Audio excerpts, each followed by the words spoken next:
There's been another attack in Indian-occupied Kashmir, this time in Pahalgam, where gunmen opened fire on tourists, killing 27 people. Almost immediately, India blamed Pakistan. But Pakistani officials have denied accusation, and there have been talks of it being a false flag operation. So, what does that even mean? Well, a false flag operation is basically a deceptive act. One side carries it out but makes it look like the other side is responsible. The idea is to shift blame, manipulate public opinion, or justify political or military action. Now, this term comes from naval warfare. Back in the 1500s, ships would sail under a neutral or army flag to trick others before attacking.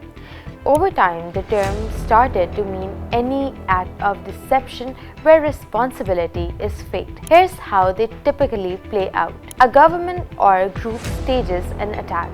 They make it look like the enemy did it to get public support for war, repression, or other big decisions. Sometimes it's real violence, sometimes it's just fake evidence, and sometimes it's a cover-up to hide the true perpetrators. These tactics have been used in military conflicts, intelligence operations, and political power plays. Now let's go through a few famous ones. In 1931, Japan blew up a railway and blamed Chinese nationalists to justify invading Manchuria. In 1939, Nazi troops dressed as Polish soldiers attacked a German radio station, giving Hitler a reason to invade Poland. In 1933, the German parliament was set on fire and the Nazis blamed communists.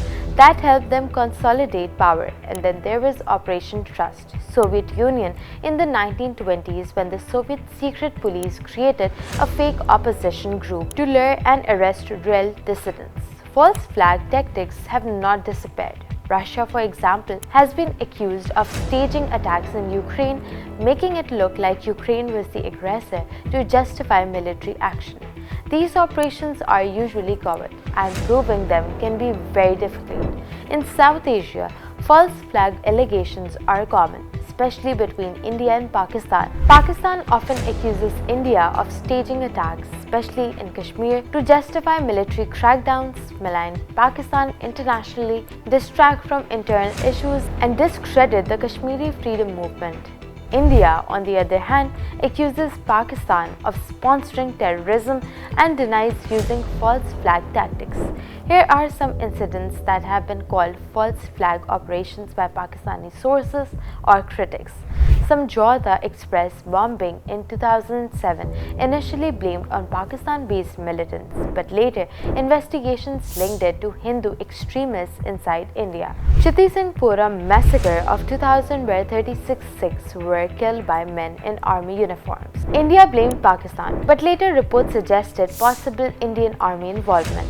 The Mumbai attacks in 2008, while India blamed Pakistani groups, critics questioned whether the attacks were used to push harsh laws and anti-Pakistan narratives.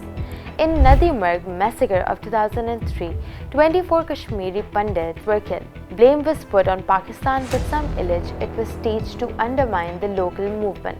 And now in 2025, the Pahalgam attack is being called a false flag by Pakistani officials.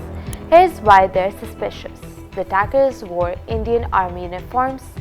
No independent investigation has been carried out, and blame was placed on Pakistan within hours of the attack. Critics say this fits a familiar pattern. A shocking incident happens. India blames Pakistan, and public support builds for military or diplomatic action. So how do you tell if it's a false flag or just a conspiracy theory? The truth is, false flags do happen. They're documented, but the term is also thrown around loosely, especially online, to explain events without any evidence. That's why it's important to stay critical, look for credible sources, and ask who benefits from this incident. What evidence is being shown or withheld? The false flag debate is part of a larger cycle of mistrust between India and Pakistan, two nuclear-armed neighbors locked in a long and bitter conflict. And in times of crisis, narratives matter just as much as facts.